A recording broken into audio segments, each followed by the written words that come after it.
7ના એમની પાસે કાઉન્ટર છે। હવે લોંગ ટર્મ માટે જો વધારે એડ કરવા હોય જગદીશભાઈ તો કરી શકાય કે નહીં?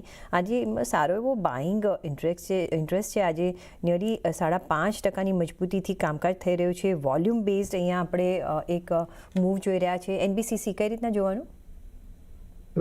એનબીસીસી તમે છેલ્લા કેટલાય વખતથી જોશો તો એક કંપની એવી છે કે એને કન્ટિન્યુઅસલી એની ઓર્ડર બુક હંમેશા મજબૂત થતી જાય છે। આજે પણ લગભગ એનો 5-5.5 રૂપિયા ઉપર છે ભાવ।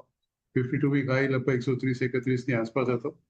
એટલે જે જાતની અત્યારે એની પાસે ઓર્ડર બુક છે એ જોતા મને એવું લાગે છે, જે જાતની ઓર્ડર બુક એને મળતી જાય છે એ જોતા કંપનીમાં હજી સ્કોપ તો ચોક્કસ છે, કારણ કે એના પોતાના ઓલ ટાઈમ હાઈથી એ હજી પણ નીચો જ છે।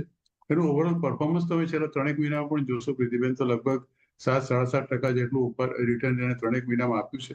અને યર ટીલ ડેટ ગણો તો લગભગ it is more than about 20%, અને એકાદ વર્ષનું ગણો તો ઇટ ઇઝ ઓલમોસ્ટ અબાઉટ 10-15%ની આસપાસ છે। The company has been definitely doing good, એમાં કોઈ સવાલ જ નથી। એટલે આ ભાવે ઓફકોર્સ મેં તમને કહ્યું તે પ્રમાણે કે 130નો એનો 52 વીક હાઈ છે, 140 રૂપિયા એનો લાઈફ ટાઈમ હાઈ છે। એટલે અત્યારે જે છે એના ઓલ ટાઈમ હાઈથી લગભગ 10-15 રૂપિયા જ નીચે છે। એટલે આ ભાવે જો કદાચ ખરીદી કરવા માંગતા હો તો 105 રૂપિયાનો સ્ટોપ લોસ ચોક્કસ રાખે।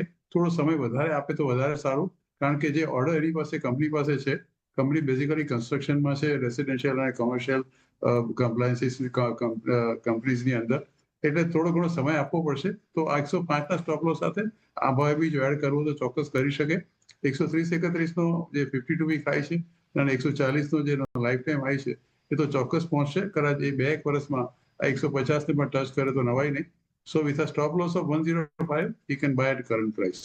મહર્ષિ, તમારી 107 રૂપિયાની પહેલી ખરીદી છે, તો 105 રૂપિયાનો સ્ટોપલોસ સાથે હજી પણ તમે અહીંયા એડ કરી શકો છો। 2 વર્ષ જો ઊભા રહેશો તો તમને અહીંયા 2 થી 3 વર્ષમાં 1.5